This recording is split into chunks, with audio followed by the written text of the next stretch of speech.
asshole. What'd you say, boy? Nothing. Don't make me throw you in the swamp now.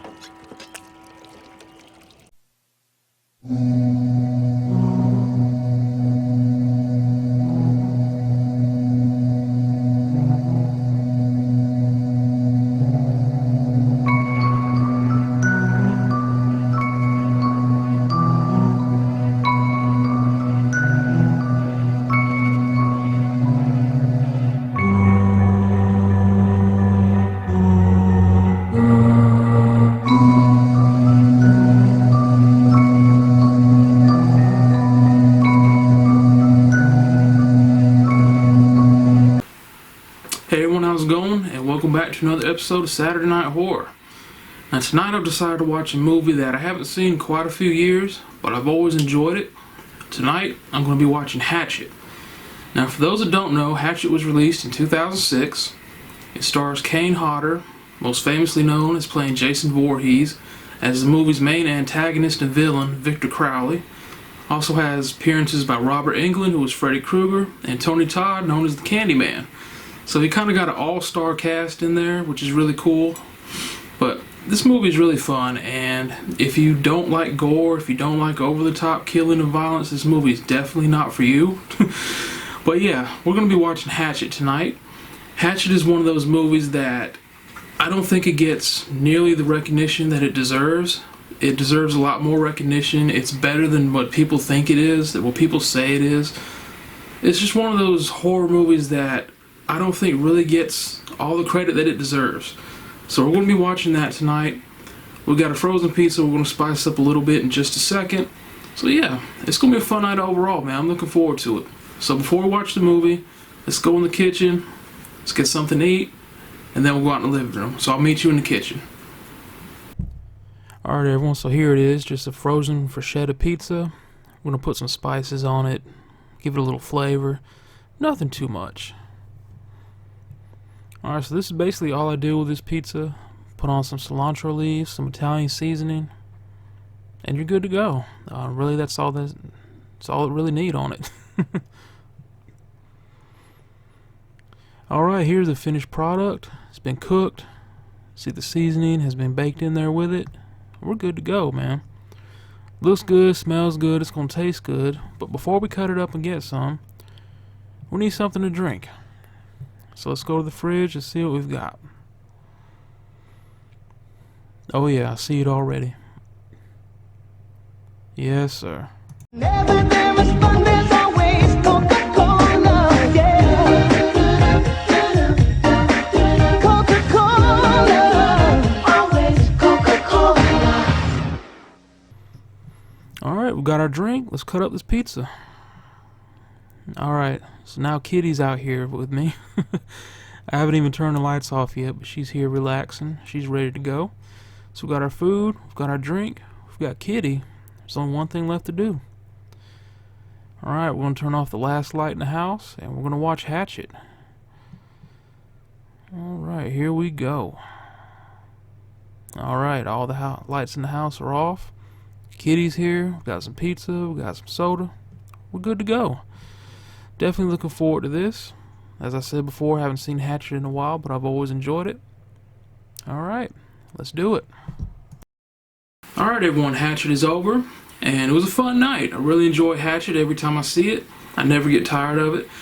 So yeah, Hatchet, what did I think of it? I thought it was awesome. Hatchet, like I said, is one of those movies that doesn't get nearly enough recognition, the recognition that it deserves. And one of the cool things about Hatchet is it kind of has an old school horror feel, kind of like an 80s horror feel to it, which is awesome. Of course, Kane Hodder. I mean, you can't go wrong with Kane Hodder. So yeah, Hatchet and Victor Crowley, the main villain. Victor Crowley is kind of a...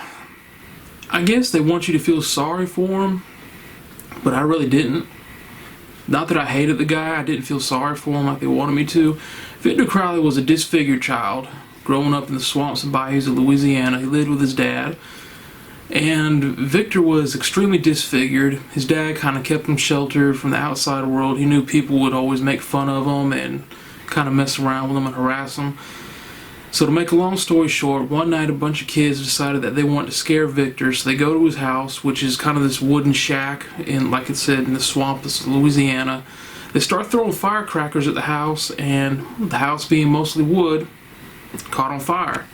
Now Victor's dad gets home just in time to see the blaze, the fire burning, so he can't get in the house, so he grabs a hatchet and he starts chopping down the front door trying to get Victor out of the house. Now what he doesn't know is that Victor is at the other side of the door trying to get out, and so one of the times he swings with the hatchet, it goes through the door and right through Victor's head, kills him. So yeah, he accidentally kills his own son that he was trying to protect for so long. In the present day, people use the legend of Victor Crowley as a tourist attraction. They have haunted swamp tours.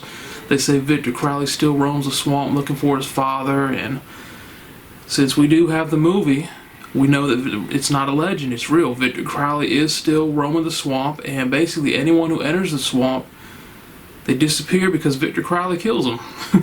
So yeah, this is whole town's thing. They market it all up as a tourist trap. You know, the legend of Victor Crowley. Come take a haunted swamp tour, see his house. And sure enough, we get a group of people on the swamp tour. The boat ends up sinking. I'm not going to spoil it for you. And they run into Victor Crowley's house. He comes out, and all hell breaks loose. So this movie is a little bit on the gorier side. The kills are over the top ridiculous, but they're fun to watch at the same time. And I know that sounds bad, that it's fun to watch this guy killing everybody, but the kills are just so ridiculous and gory and over the top, you can't help but love it. Like I said at the beginning of the video, if you don't like excessive gore, if you don't like graphic killing, this movie is not for you. I really don't have a favorite kill in this movie. I can't decide. There's so many. There's one where he rips a guy's arms off and then picks him up and slings him against the side of a building. That was incredible. There's another one where he actually takes a sander, an electric sander, uses it on the girl's face, and she's still alive. So then he has a pole in the ground, so after he sands her face, he picks her up, impales her on the pole, and slides her all the way down to the bottom. I mean, stuff like that. There's one where he cuts a dude's foot off with a shovel and then beheads him with a shovel, decapitates him with it. So, I mean, it's a lot of over-the-top gore in this movie, but I'm okay with it. I mean, it was fun to watch. The cast of characters are not a cast that I felt sorry for at all. And that's the thing with horror movies. A lot of the cast that you're supposed to feel sorry for, that you're supposed to root for, I just can't, because they're just so stupid and moronic, and their attitudes and personalities just make me, I can't stand them. I was actually glad to see Victor Crowley rip through every single one of them. We did have one survivor at the end, and she returned in part 2, played by Danielle Harris in part 2, who, as we all know, is little Jamie from Halloween. So yeah, there were 4 Hatchet movies altogether. This one was, of course, the first one, spawned the 3 sequels, and they're all great to me. I don't think the franchise gets nearly enough the credit that it deserves or the recognition it deserves. But yeah, this cast, though, did not feel sorry for them at all. It's one of those casts that I actually found myself wanting them to be killed by Victor Crowley, just because they were just so irritating, and they were just so, I can't explain it. The decisions they made were just so stupid. And that's, like I said, that's one thing I don't like in horror movies, because they always have to make a cast that you're supposed to be sympathetic to, but they're just so moronic and so stuck up and ignorant. I can't feel sorry for them. I find myself rooting for the villain to kill them all. And if he doesn't kill them all, I'm disappointed. So yeah, that was the cast there. Robert Englund, like I said, is in this movie only at the very beginning. He's maybe in there for 3 or 4 minutes max, but it was still cool to see him in it. Tony Todd is Reverend Zombie in this movie. He's only there for a little while at the beginning as well, but also cool to see him. Like I said, Hatchet, I think Hatchet truly could have been the next great horror franchise. Victor Crowley could have been the next great horror character or icon. I just don't know what went wrong. He was a great character overall, cool backstory, and in part 2 you find out the true curse of Victor Crowley, why he's still alive, why he actually roams the swamps, and why it seems like he's unkillable. You find that out in part 2, and I'm not going to spoil it for you. But Hatchet should have been the next great horror franchise. Victor Crowley should have been the next great horror icon. Like I said, I don't know what went wrong with it. It's an awesome movie, awesome franchise overall. So, yeah, Hatchet is awesome. Now, this is the part of the video where I usually do my musical piece, and then I reveal what we're going to be watching next week. Starting this week and going on, I'm no longer going to do a musical piece. I usually like to use some music that was actually in the movie, but unfortunately it's a whole copyright thing. Most of the songs you can't use unless you want to get a copyright notice. So I'm just tired of dealing with it, so we're not going to do any more musical pieces. I am going to reveal the movie for next week at the end of each episode, as always, but just no more music. I mean, it is what it is. YouTube's got their copyright thing, and I'm not going to deal with it. So anyway, guys, we're about to reveal the movie for next week. I just want to say thank you for watching. Hope you enjoyed this short episode. I definitely enjoy bringing it to you, and if you've not seen Hatchet, please do yourself a favor and check it out. It's really cheap now. You can probably find it on a streaming service somewhere. It's definitely worth your time. So with that being said, we're going to reveal the movie for next week. I want to thank y'all for watching. Appreciate your support. Hope y'all have an awesome week. Take care.